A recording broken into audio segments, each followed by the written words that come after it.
I never wanted the house. That's the first thing you need to understand. When my grandmother died, I was living in a 600 square foot apartment in Brooklyn with two roommates who never washed their dishes and a landlord who thought repairs meant duct tape and prayer. But even then, even when I was paying wedding $400 a month to sleep on a futon that doubled as my office chair, I didn't want that house. It sat in a neighborhood outside Richmond, Virginia, that time had forgotten on purpose. The kind of place where corner stores still had bars on the windows, and the streetlights worked maybe half the time.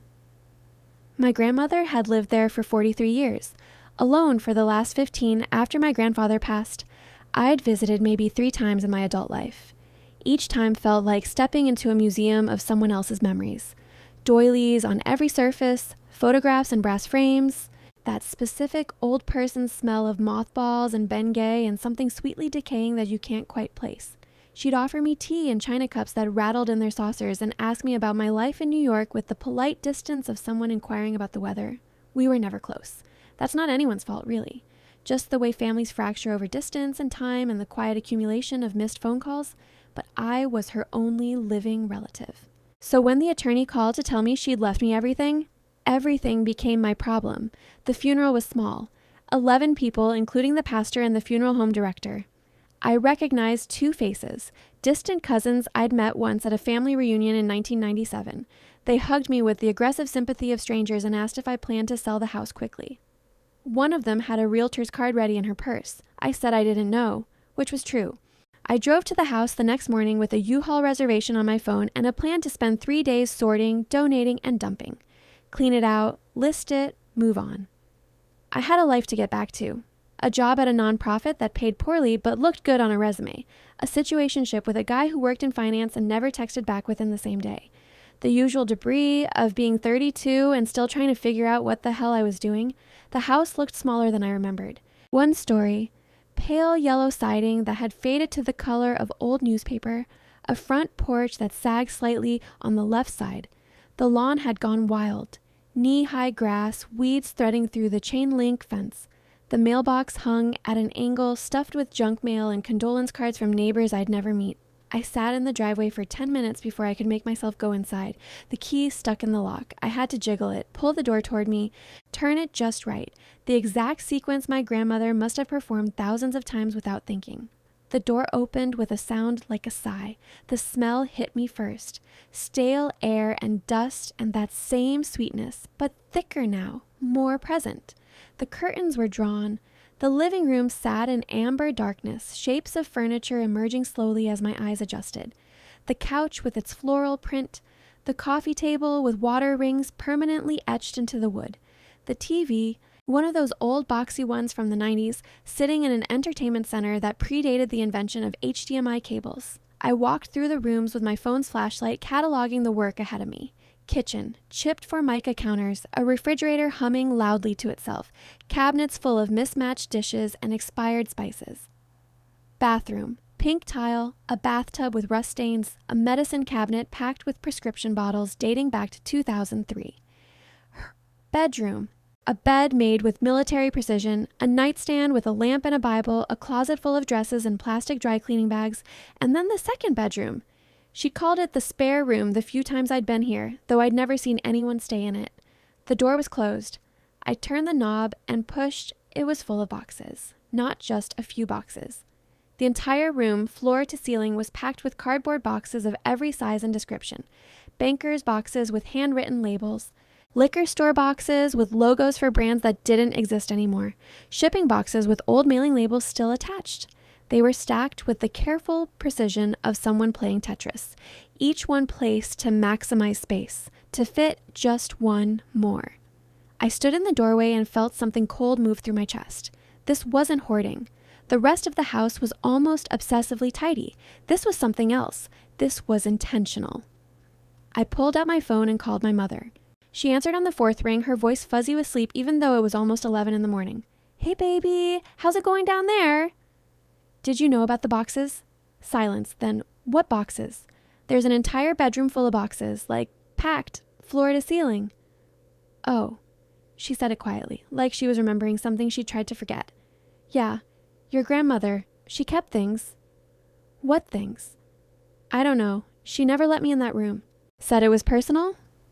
Personal how? I don't know, Maya. I didn't push. You know how she was. I did know how she was. Quiet, private, the kind of woman who could sit in a room with you for an hour and you'd leave knowing less about her than when you arrived. I'm opening them, I said. Maybe you shouldn't. Why not? Another pause. Longer this time. Because sometimes people keep things locked up for a reason. She's dead, Mom. There's no reason anymore. Maya, I have to go. I'll call you later. I hung up before she could argue. The first box I opened was labeled 1968, 1972 in my grandmother's handwriting. Neat Catholic school cursive. Inside, photographs. Hundreds of them. Loose and jumbled, black and white and faded color, edges worn soft from being handled. I sat on the floor and started sorting through them. My grandmother, as a young woman, maybe 25, standing in front of a church I didn't recognize. She wore a blue dress with white buttons and her hair was pressed and curled. She was smiling, but not at the camera, at something off to the side, something that made her face open up in a way I'd never seen in person. More photos. Her with a group of other young black women, arms linked, laughing. Her at a table in what looked like a diner, a coffee cup in front of her, talking to someone whose back was to the camera. Her holding a sign at what might have been a protest. Though the words were too blurry to read, I didn't recognize any of it. These weren't the photographs that had been displayed in the living room. The formal family portraits, the wedding pictures, the carefully composed images of respectability. These were raw, unfiltered, a life I'd never known existed. At the bottom of the box, I found a manila envelope. Inside, a letter, typed on onion skin paper, the kind so thin you could almost see through it. No signature, no date, just 2 paragraphs. Your cooperation is noted and appreciated. Continue to report on activities and attendees. Special attention should be paid to any discussions of interstate travel or coordination with other organizations. Photos are preferable when possible. Discretion is essential. You will be contacted at the usual location. I read it 3 times. The 4th time, my hands started shaking. I opened another box. More photographs, more letters, some handwritten, some typed. Names I didn't know, addresses, lists of dates and times, and threaded through all of it again and again the same phrase. Your cooperation is noted and appreciated.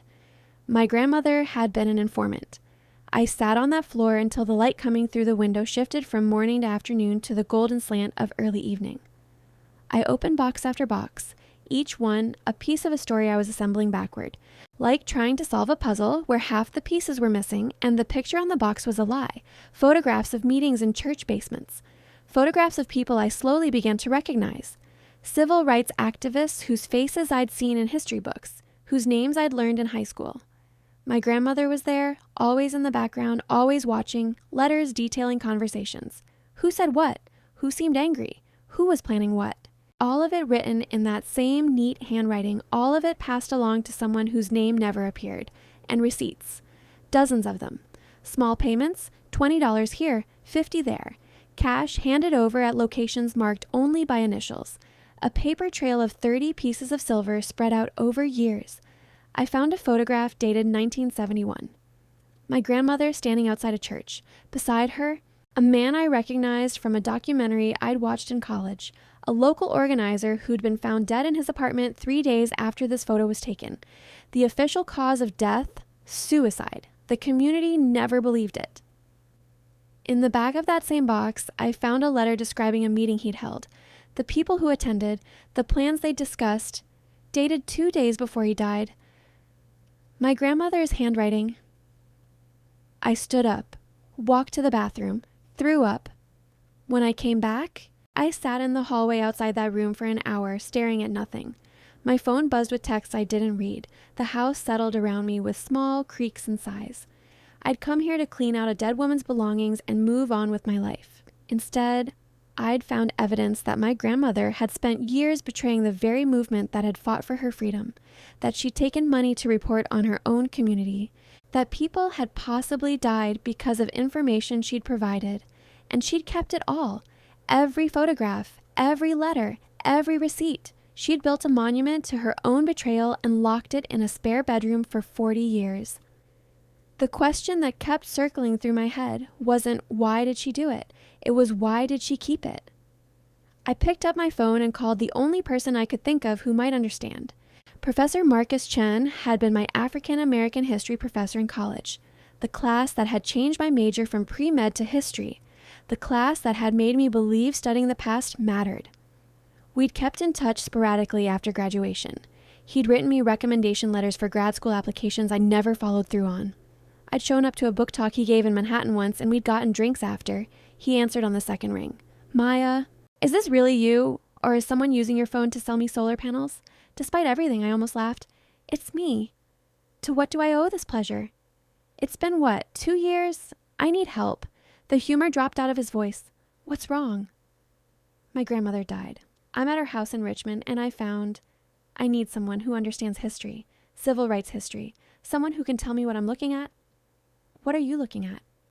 "Evidence that my grandmother was a FBI informant during the civil rights movement." Silence on the line. Then, "I'm getting in my car. Send me the address." He arrived 4 hours later, carrying 2 coffees from a gas station and an expression of careful neutrality. He was in his 50s now, gray threading through his black hair, the same wire-rimmed glasses he'd worn in lectures. He handed me one of the coffees without a word and followed me inside. I'd pulled out 10 boxes and arranged them chronologically in the living room. Photographs and letters and receipts spread across every surface like evidence at a crime scene. He walked through it slowly, picking up items, reading, setting them down. He spent 40 minutes just looking. I sat on the couch and watched him work. Finally, he sat down in my grandfather's old armchair. "Do you know what COINTELPRO was?" FBI counterintelligence program. Targeted civil rights activists. Black Panthers, anyone they considered a threat. Right, but that's the Hollywood version. The real program was bigger and uglier than most people know. It wasn't just about infiltration and disruption. It was about creating paranoia, making activists suspect each other, turning communities against themselves. He gestured at the boxes. Informants were essential to that, but they weren't all FBI agents with badges. Most were regular people, people who needed money, people who were scared, people who were threatened. Which one was she? I don't know, but I can tell you this. He picked up one of the letters. This language, these phrases, this isn't FBI, this is local police.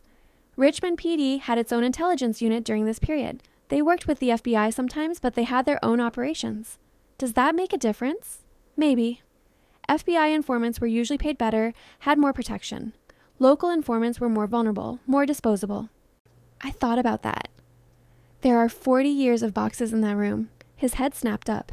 40 years? You mean this continued past the 70s? Latest thing I found is dated 2008. He stood up and walked to the spare room.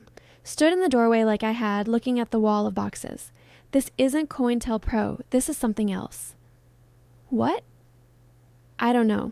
But we need to go through all of it. Every box, every paper. Because if your grandmother was still reporting in 2008, she wasn't informing on the civil rights movement. That was over. She was informing on something else. We worked through the night. The story that emerged was stranger and more complicated than I'd imagined. My grandmother hadn't stopped being an informant when the civil rights movement ended. She just shifted focus. In the 70s, she reported on Black power groups. In the 80s, on neighborhood organizing efforts. In the 90s, on youth activists and community leaders. In the 2000s, on local politicians and church groups. For 40 years, she'd been a pair of eyes in her own community, watching and recording and reporting. But the deeper we dug, the more questions emerged. Marcus found a letter from 1985 that referenced a payment of $5,000, an enormous sum compared to the $20 and $50 receipts from earlier years. The letter provided no context, just a confirmation of receipt and a cryptic thank you for special service. I found a series of photographs from 1992 showing a city council meeting. In the margins, my grandmother had written notes about each person who spoke, but there was one photograph where she'd circled a man in the back of the room and written a single word, watching. Who was watching? Marcus asked. Her or him? I don't know. We found gaps in the timeline, periods where there was nothing. No letters, no photographs, no receipts, sometimes for months. Then everything would resume as if nothing had happened, and we found evidence that she'd been keeping records on people who weren't activists at all. A file on a man who ran a barbershop, notes on a woman who worked at the library, photographs of teenagers just hanging out on street corners. This is surveillance. Marcus said around 3 a.m, his voice rough with exhaustion and coffee. But it's not ideological. She's not tracking revolutionaries. She's just watching the neighborhood. Everyone in it. Why would anyone pay her to do that? I don't know. But someone did. Consistently. For decades. At the bottom of a box labeled 2005-2008, I found something different. A journal. It was a composition notebook, the kind kids use in school. Black and white marbled cover. My grandmother's handwriting inside, but different from the letters. Looser, more personal. The first entry was dated January 3rd, 2005. I told them I was done. I meant it this time. I'm 72 years old. I've given them 40 years. It's enough. I want to just be a grandmother. That's all. Just a regular grandmother who bakes cookies and goes to church and doesn't keep secrets. January 10th, 2005. They came by today, said it doesn't work like that, said I knew too much, said they'd hate for certain things to come out. I asked what things. They smiled and left. February 4th, 2005. I saw Marcus Jr. at the grocery store today. Patricia's boy. He's tall now. Looks just like his father. I wanted to tell him I was sorry. But how do you apologize for something they don't even know you did? How do you say, I'm sorry your father went to prison because of information I provided? How do you explain that I needed the money, that they threatened me, that I was scared? You can't. So I just smiled and asked him how his mother was doing and paid for my groceries and went home. I read that entry 3 times. Then I looked at Marcus. Do you know anyone named Marcus? From the civil rights era? He was reading another letter, not paying attention. What? She wrote about someone named Marcus. Said his son looks like him. Said his father went to prison because of information she provided. Marcus set down the letter very carefully. Marcus Washington, he was a local organizer. Got arrested in 1989 for conspiracy to commit fraud. He was trying to prove that banks were redlining black neighborhoods. They arrested him before he could go public with the evidence. He got 10 years. Was it a legitimate charge? We always assumed it was manufactured. The evidence was thin, but he went to prison anyway. Died in there, 1997. Heart attack. He looked at me. Your grandmother got him arrested. She didn't pull the trigger. She provided the information that let them pull the trigger. His voice was hard now, angry. Do you understand what that means? Marcus Washington was one of the good ones. He wasn't radical, he wasn't violent, he was trying to prove that banks were discriminating, and he died in prison for it. I know. Do you? Because I'm starting to wonder if you understand what we're sitting in the middle of here. He gestured at the boxes. This isn't just historical evidence. This is a record of systematic surveillance and betrayal that destroyed lives. And your grandmother was at the center of it. I know, I said again. Quieter this time. He looked at me for a long moment, then his expression softened slightly. I'm sorry. This isn't your fault. It's my family's fault. That's not the same thing. We kept reading. The journal entries continued through 2005 and into 2006. My grandmother wrote about trying to quit, about being threatened, about feeling trapped. She wrote about seeing people in the neighborhood whose lives she'd damaged and not being able to look them in the eye. She wrote about nightmares. She also wrote about money, about needing it, about how the payments had put me through college, had paid for my mother's surgery, had kept the family afloat during hard times. That's what no one understands. She wrote in March 2006. It's easy to judge, but when you're poor, when you're black in America, when you're trying to survive, money is survival. And they knew that. They knew I'd do anything to keep my family safe, so they used it. They used me, and I let them. I thought about my college fund, about how my grandmother had always said she'd been saving for years, about the check that arrived every semester, like clockwork, blood money. The last entry in the journal was dated September 12, 2008. I think I'm dying. Dr. Morrison says the cancer is aggressive, 6 months, maybe a year. I told them this is finally my out. They can't threaten a dead woman. I'm not scared anymore. Maybe that's what dying does, takes away the fear. I'm going to box everything up. Every photograph, every letter, every receipt. I'm going to keep it all so that someday, when I'm gone, someone will find it and understand. I need someone to understand, even if they hate me for it, especially if they hate me for it. I need someone to know what I did and why I did it and how sorry I am. She'd survived another 9 years after that entry, but there were no more boxes dated after 2008. She'd kept her promise. She'd boxed it all up and waited to die, and then she'd left it to me. Marcus and I sat in silence as the sun came up. The living room was destroyed, papers everywhere, photographs covering the floor, boxes torn open and emptied. It looked like a crime scene. It was a crime scene. "What do you want to do with this?" Marcus asked finally. "What do you mean?" "This is historical evidence. Documentation of a surveillance program that ran for 40 years. People deserve to know." "Ah, people will hate her. Probably. She's dead. What's the point of dragging her name through the dirt? The point is truth." He said it gently, but firmly. The people she informed on deserve to know what happened to them. The families deserve to know why their fathers and mothers and brothers and sisters were arrested or harassed or worse. Your grandmother wrote that she wanted someone to understand, but understanding means exposure. You can't have one without the other. I looked at the boxes, at 40 years of secrets. Waiting. "I need time," I said. "How much time?" "I don't know. A few days. A week. I need to process this." Marcus nodded. He looked as exhausted as I felt. "Okay, but Maya, don't sit on this too long. This kind of information has a way of eating people alive." After he left, I tried to sleep but couldn't.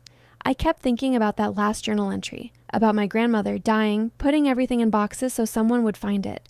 She could have burned it, could have thrown it all away, could have taken her secrets to the grave, but she didn't. She wanted me to find it. The question was why. I spent the next 3 days alone in that house, living among the boxes like an archaeologist at a dig site. I'd stopped sleeping in any meaningful way, just collapsing on the couch for a few hours when my body forced me to, waking up disoriented in the amber darkness with documents scattered across my chest. The realtor kept calling. I stopped answering. My job in New York sent increasingly concerned emails. I responded with vague promises about family emergencies and needing more time. The guy I'd been seeing texted, "You okay?" once and then nothing. I didn't notice for 2 days.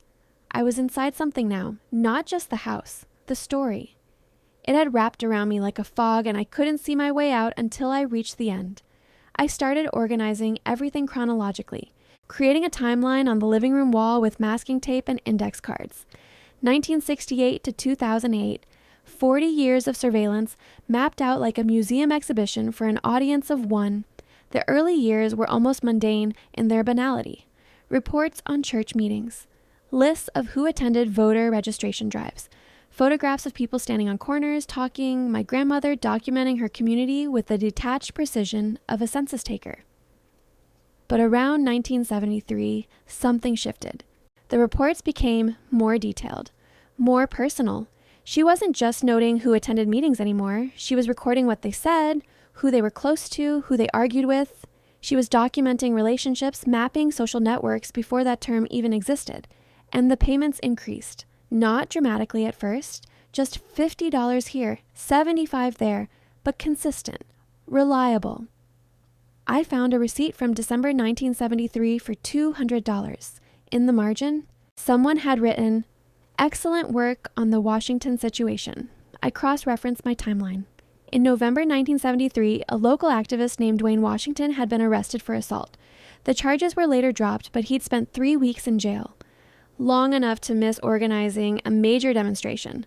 Long enough for the momentum to die. My grandmother had documented an argument he'd had at a community meeting. She'd noted that he'd gotten physical, pushed another man during a heated exchange. That information had appeared in the arrest warrant almost word for word. This was the pattern. Someone would get angry, would make a mistake, would show a crack in their armor, and my grandmother would be there watching, recording, reporting, and then something would happen. An arrest, a job loss, a sudden move out of town. I started making a list of names. People who appeared in her reports and then disappeared from the records. By the end of day 2, I had 17 names. On day 3, I started looking them up. The internet made it easier than it should have been. I found obituaries, arrest records, old newspaper articles. I pieced together what had happened to the people my grandmother had watched. Dwayne Washington. Arrested 3 more times between 1974 and 1980. Finally convicted of drug possession in 1981. Sentenced to 15 years. Released in 1993. Died in 1995. Cause of death. Complications from hepatitis C, contracted in prison. Sheila Morrison. Lost her job as a teacher in 1977 after being accused of spreading radical ideology. Moved to Philadelphia. I couldn't find anything about her after 1982. James Little, arrested in 1979 for conspiracy. Charges dropped, but he lost his business, a small printing shop that had produced flyers for community organizations.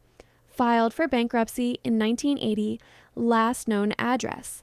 Atlanta, 1985, on and on.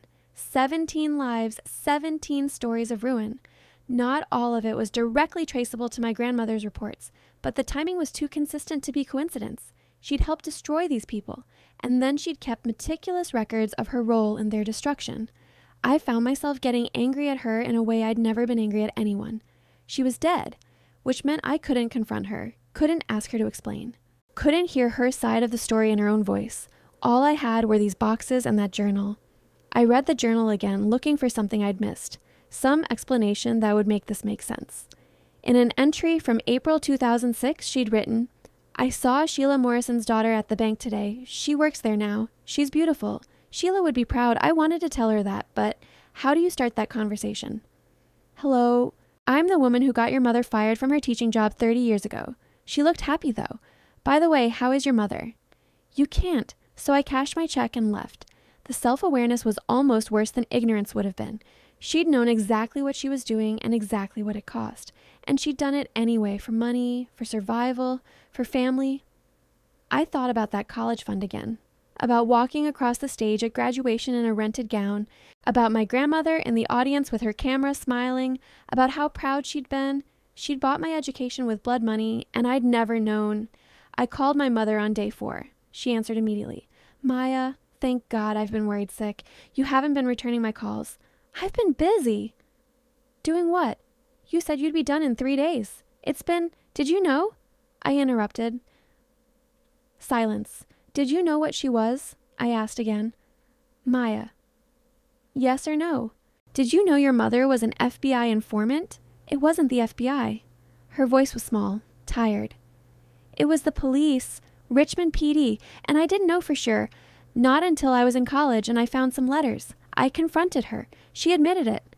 Made me promise not to tell anyone." "And you just went along with it?" What was I supposed to do? Turn in my own mother? Maybe warn the people she was informing on? They were already in prison or dead or gone by the time I found out. What would it have accomplished except destroying what was left of our family? I didn't have an answer for that. "She did it for us," my mother said quietly. "For me, for you. When your father left, when I got sick, when we had nothing, she kept us afloat. The only way she knew how." "By selling out her community?" "Yes." She said it flatly. No defense, just acknowledgement. She did that. She lived with it every day, and it killed her slowly in ways that had nothing to do with cancer. "She left me all of it," I said. "Every box, every piece of evidence. Why would she do that?" My mother was quiet for a long moment.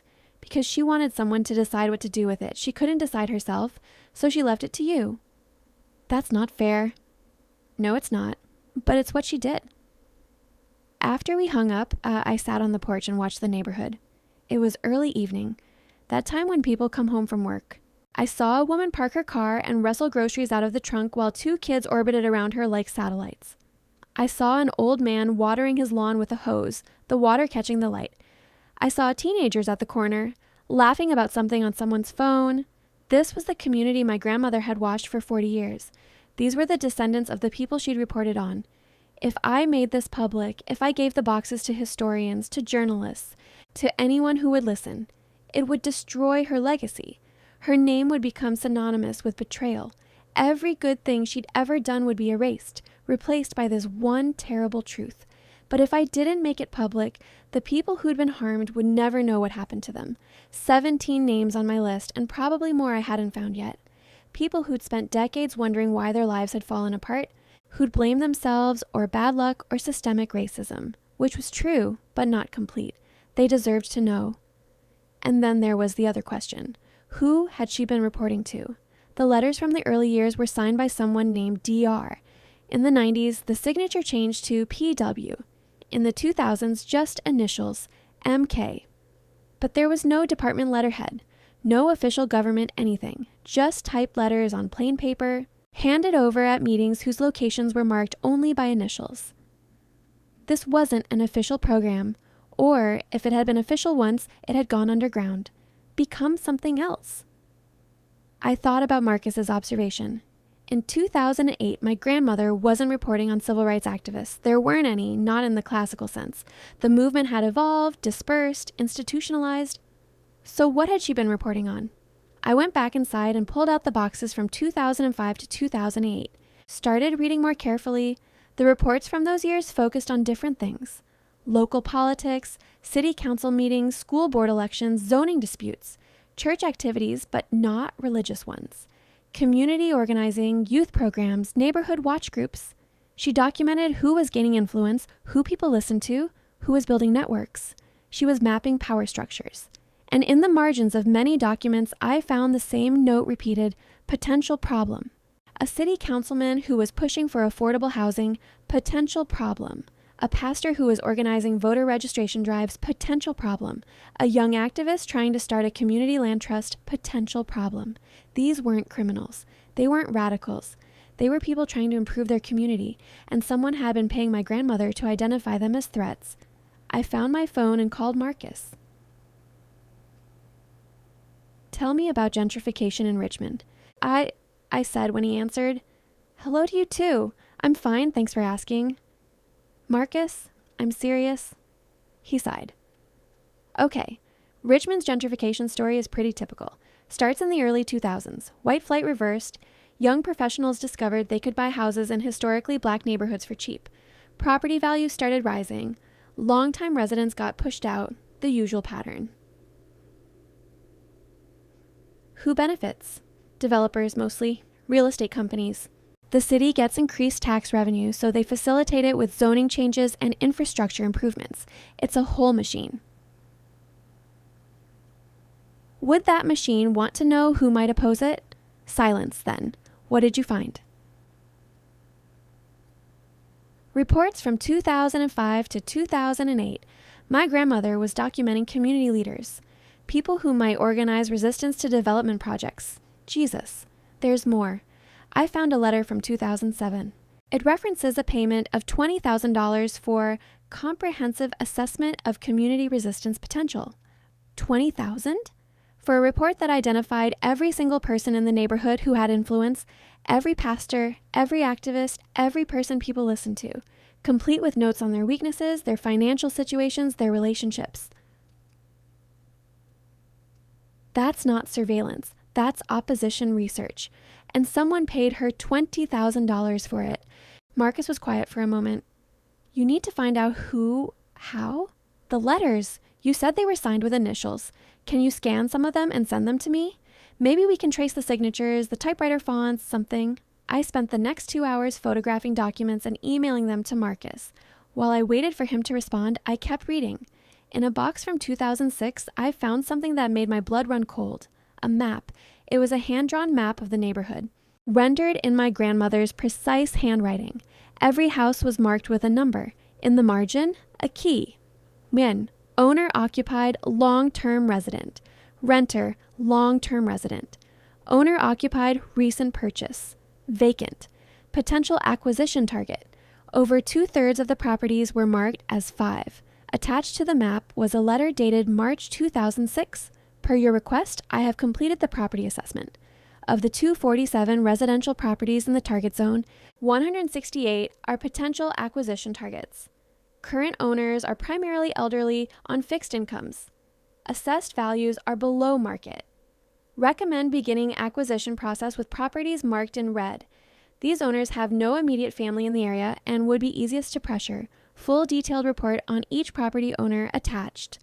And there was an attachment. 12 pages, every property marked in red, with notes. Mrs. Johnson, 423 Oak Street. Age 76, lives alone, husband deceased. One daughter in California, visits twice a year. Behind on property taxes, vulnerable to cash offer. Mr. Peterson, 509 Oak Street. Age 68, lives alone, no children. Diabetic, medical bills. House needs significant repairs he cannot afford. Vulnerable to cash offer plus assistance with relocation, on and on. A catalog of vulnerability, a targeting list. My grandmother hadn't just been surveilling activists.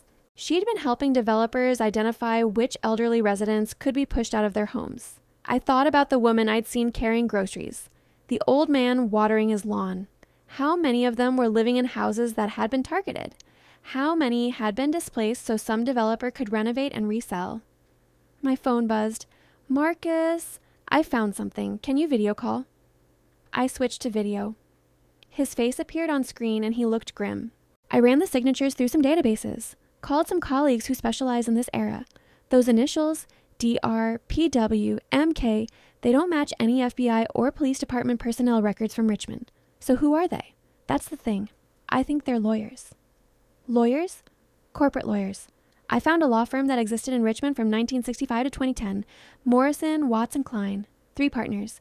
Daniel Morrison, Patricia Watts, Michael Klein, MK Michael Klein. Right. And here's the interesting part. Morrison, Watts, and Klein specialized in real estate law. They represented developers, property management companies, investment groups. And in the early 2000s, they were involved in almost every major development project in historically black neighborhoods. So my grandmother wasn't working for the FBI at all. She might have been, initially. COINTELPRO era, early 70s, that tracks. But at some point, the relationship shifted. Or maybe continued under different management. These lawyers probably inherited her as an asset and just kept using her.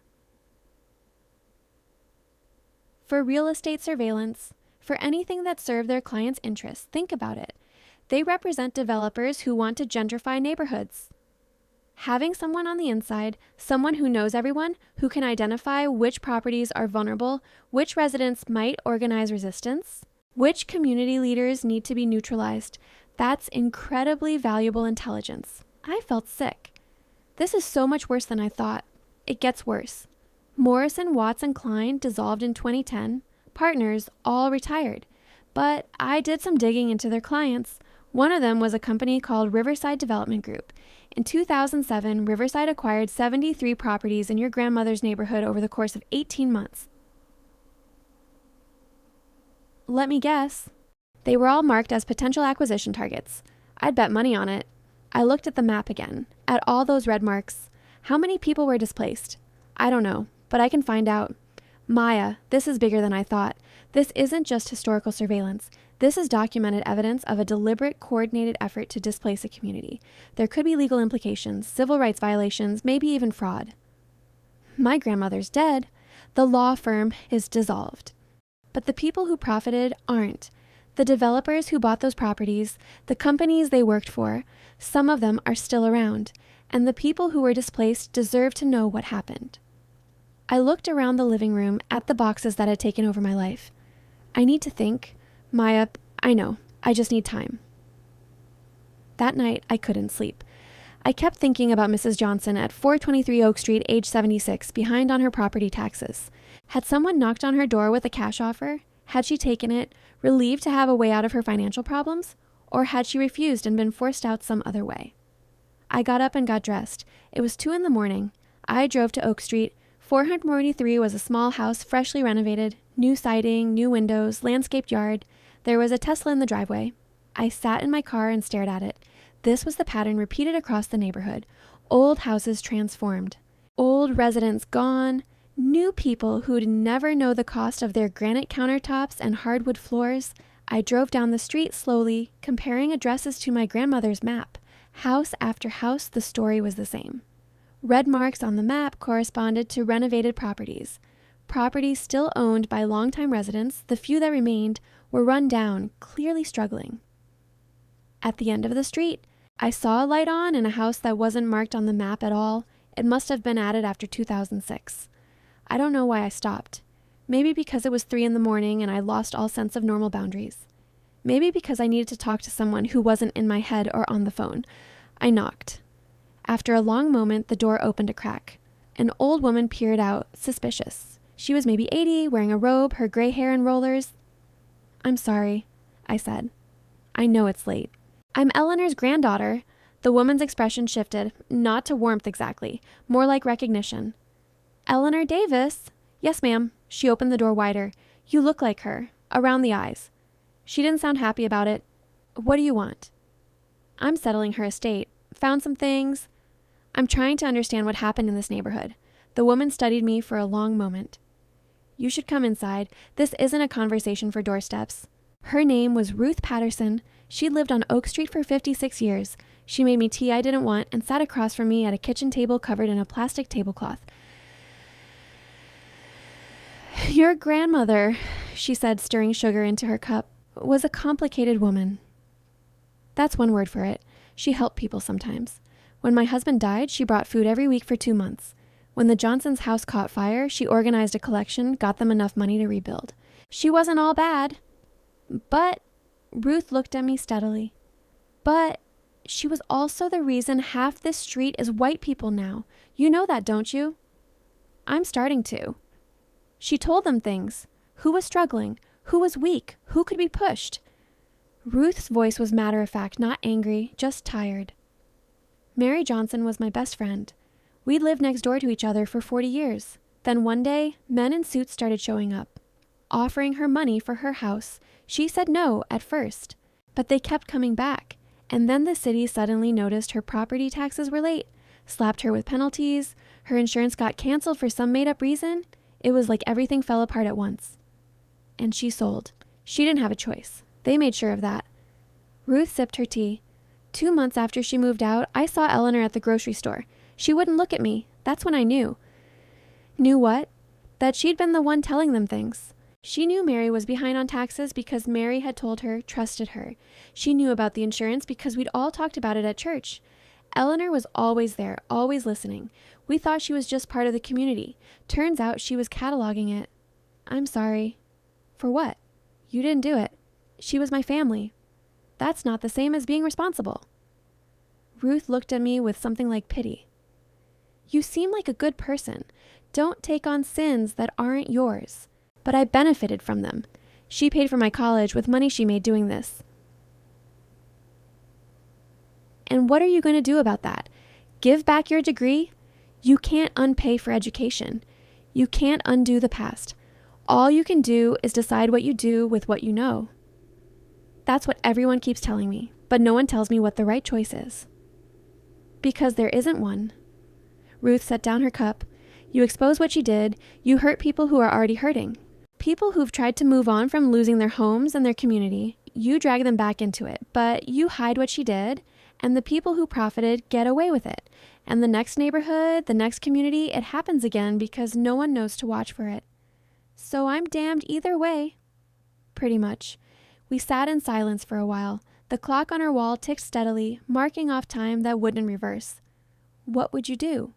I asked finally. If you were me? Ruth thought about it.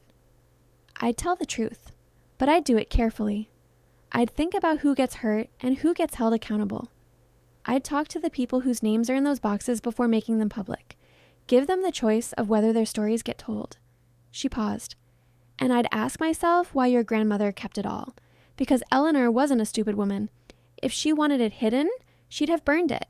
But she kept it and left it to you. That means something. I drove home as the sun came up, Ruth's words circling in my head. Back at the house, I pulled out my grandmother's journal again. Read that last entry one more time. I need someone to know what I did and why I did it and how sorry I am. Not I need someone to hide this. Not I need someone to protect me. I need someone to know. She wanted the truth exposed, but she'd been too afraid to do it herself, so she left it to me.